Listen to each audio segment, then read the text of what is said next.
విశాఖపట్నం జిల్లా సింహాచలంలోని స్వర్గీయ శ్రీ వంగవీటి మోహనరంగ గారి విగ్రహానికి పూలమాలలు వేసి ఘనంగా నివాళులు అర్పించిన రాధారంగ మిత్ర మండలి 2 తెలుగు రాష్ట్రాల అధ్యక్షులు మరియు జనసేన పార్టీ నాయకులు బుల్లెట్ ధర్మారావు గారు మరియు కమిటీ సభ్యులు. విశాఖ జిల్లాలో రంగ గారి అభిమానులు కుల మతాలకు అతీతంగా గేదెల మురళీకృష్ణ గారి ఆధ్వర్యంలో రాధారంగ మిత్ర మండలి ఆత్మీయ సమావేశమునకు ముఖ్య అతిథిగా బుల్లెట్ ధర్మారావు గారు హాజరైనారు. ఆ కార్యక్రమం అనంతరం సింహాచలంలోని రంగగారి విగ్రహానికి నివాళులర్పించినారు. ఈ విగ్రహాన్ని ఏర్పాటు చేసిన వారికి కృతజ్ఞతలు, ధన్యవాదాలు తెలిపినారు. ఈ సందర్భంగా బుల్లెట్ ధర్మారావు గారు మాట్లాడుతూ ఉత్తరాంధ్ర జిల్లాల్లో రంగగారి అభిమానులు అధికంగా ఉండటం చేత నేను ఇక్కడ రాధారంగ మిత్ర మండలిని బలోపేతం చేస్తూ మేము జనసేన అధినేత పవన్ కళ్యాణ్ గారికి అండగా ఉంటూ కూటమికి మద్దతు తెలియజేస్తూ రాధారంగ మిత్ర మండలి విశాఖ జిల్లా అధ్యక్షులుగా గేదెల మురళీకృష్ణ గారిని, మహిళా అధ్యక్షురాలుగా శ్రీమతి గల్లా అమ్మాజీ గారిని, ఉత్తరాంధ్ర జిల్లాల అధ్యక్షులుగా కుంచే దత్తాత్రేయులు గారిని, అనకాపల్లి జిల్లా అధ్యక్షులుగా శ్రీమతి కేశవ భట్ల వాణిశ్రీ గారిని, గాజువాక నియోజకవర్గం అధ్యక్షులుగా మాదాసు రామకృష్ణ గారిని, మహిళా అధ్యక్షురాలుగా శ్రీమతి లంకా లతా గారిని నియమించి వారికి నియామక పత్రాలను కొంతమంది పెద్దలతో వారికి అందించడం జరిగినది. ఈ కార్యక్రమానికి బడుగు ఉమాదేవి, కూనపరెడ్డి లక్ష్మి, ఏల్చూరి సుధారాణి, వెంకటలక్ష్మి, ముంగండ బాలకుమారి, త్రిపురాన మురళి, పిట్టా శ్రీహరి, కేశవ భట్ల కుమార్, మల్లాడి రాజేష్, వన్నెమిరెడ్డి ప్రసాదు, గుడిసేవ విజయ్ కుమార్ తదితరులు పాల్గొన్నారు.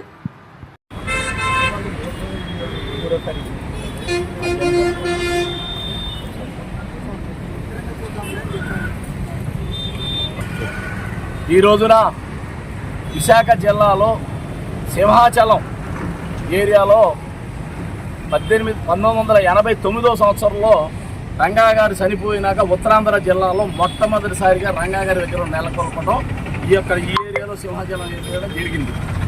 దీన్ని గుడివేడ గురునాథరావు గారు ఆనాడు ఎమ్మెల్యే ఉన్నప్పుడు ఆయన చేతుల మీదుగా, అలాగే చలమలశెట్టి విఠల్ గారు, ఆమె భార్య మాణిక్యమ్మ గారు,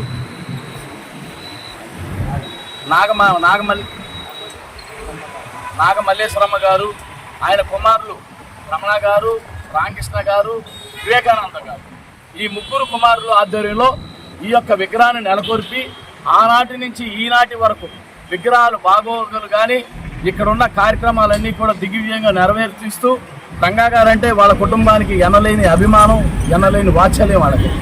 వాళ్ళు వీరాభిమానులు మొదటి నుంచి కూడా వాళ్ళ కుటుంబ సభ్యులందరూ కూడా. ముఖ్య గమనిక ఏంటంటే ఆ చలమలశెట్టి కుటుంబ సభ్యులందరూ కూడా మా మచిలీపట్నం వాస్తవులైనందుకు నేను ఎంతో గర్వపడుతున్నాను. వారు ఆనాటి నుంచి 40 ఏళ్ల పైగా వచ్చి ఇక్కడ స్థిరపడి ఉన్నత స్థాయిలో ఉన్నందుకు మేము ఎంతో గర్విస్తున్నాము. అలాంటి మహోన్నత వ్యక్తులు మరి ఇక్కడ సింహాచలం నడిబొడ్డు సెంటర్లో మెయిన్ రోడ్లో ఎంతో ఉత్పన్నమైన ఏరియాలో, నిత్యం రద్దీగా ఉండే ఏరియాలో ఇక్కడ విగ్రహాన్ని మొట్టమొదటిసారిగా వాళ్ళ ఇచ్చిన చేతుల మీదుగా నెలకొల్పడం అంటే ఇది చాలా గొప్ప పరిణామం. అలాంటి మరి రమణ గారికి కానీ వాళ్ళ కుటుంబ సభ్యులకు కానీ వాళ్ళందరికీ కూడా రాధారంగ మిత్రుల తరఫున మేము హృదయపూర్వకంగా ధన్యవాదాలు, కృతజ్ఞత తెలియజేస్తూ మరి ఈ మధ్యనే మరి నాకు రమణ గారు కూడా చెప్పడం జరిగింది. ఈ మధ్యనే ఈ విగ్రహానికి ఆలనాపాలనకి ఎవరి కాళ్ళు ఇష్టాలని చేస్తున్నారు. దీనికి నూతనంగా గ్రిల్స్ కూడా ఏర్పాటు చేశారు. ఈ గ్రిల్స్ ఏర్పాటు చేయడం వల్ల ఇక్కడ ఎవరు కూడా అన్యాక్రాంతంగా చేరకుండా వారానికి ఒకసారి ఆయన ఆధ్వర్యంలో విగ్రహాన్ని కడిగించడం కానీ, దండలు వేయించడం కానీ చాలా బాగా చేస్తున్నారు. అలాగే ఇక్కడ నడక మిత్ర మండలి బృందం వాళ్ళు కూడా ఉన్నారు. మరి కొంతమంది పెద్దలు, మరి కుంచే దత్తాత్రేయులు గారు ఉత్తరాంధ్ర జిల్లా అధ్యక్షులు, మరి అనకాపల్లి జిల్లా అధ్యక్షురాలు శ్రీమతి కేశవ భట్ల వాణిశ్రీ గారు, వీళ్ళందరూ కూడా ఆధ్వర్యంలో మొన్న నేను విశాఖపట్నానికి రావడం జరిగింది. గత 2 రోజుల క్రితం విశాఖ జిల్లాకి మొట్టమొదటిసారిగా రాధారంగ మిత్ర మండలి అధ్యక్షులుగా గేదెల మురళీకృష్ణ గారిని, ఒక మంచి ఆణిముత్యం లాంటి ఆయన్ని నియమించాం. అలాగే మహిళల్లో కూడా భాగస్వామి చేయాలనే ఉద్దేశంతో మరి అదే విశాఖ జిల్లా అధ్యక్షురాలుగా గల్లా అమ్మాజీ గారిని కూడా నియమించాం. మరి ఆవిడ కానీ ఈయన కానీ ఉత్తరాంధ్ర మరి అధ్యక్షులు దత్తులు గారి, మరి వాణిశ్రీ గారు కానీ, అమ్మాజీ గారు కానీ వీళ్ళందరూ కూడా అన్ని నియోజకవర్గాల్లో కమిటీలు వేసి ఈ ఉత్తరాంధ్ర జిల్లాల్లో రాధారంగ మిత్ర బలోపేతం చేయాలని ఈ నియామ పత్రాలు ఇవ్వడానికి నేను వచ్చాను. ఎంతో బ్రహ్మాండంగా దాదాపు 1000 మందితో మరి మురళీ గారు బ్రహ్మాండమైన కార్యక్రమం చేశారు. కుమారి కళ్యాణ మండపంలో ముఖ్య అతిథులకు కొంతమంది పెద్దలు వచ్చారు. అందులో భాగంగా నేను ఇక్కడికి వచ్చి ఆ యొక్క కార్యక్రమం పూర్తి చేసుకునే ముందు ఈ విగ్రహాన్ని దండ వేసుకున్నందుకు నాకు ఎంతో ఆనందం ఇస్తూ మరి వాళ్ళ కుటుంబ సభ్యులకి నేను ప్రగాఢ సంతోషం ఆనందం వ్యక్తం చేస్తున్నాం. ఎందుకంటే ఈ విగ్రహం నెలకొల్పినందుకు రాధారంగ మిత్రం 2 రాష్ట్రాల అధ్యక్షుడిగా పుల్లేటి ధర్మారావు నేను వాళ్ళకి మనస్ఫూర్తిగా అభినందిస్తూ ధన్యవాదాలు కృతజ్ఞతలు తెలియజేస్తున్నాను.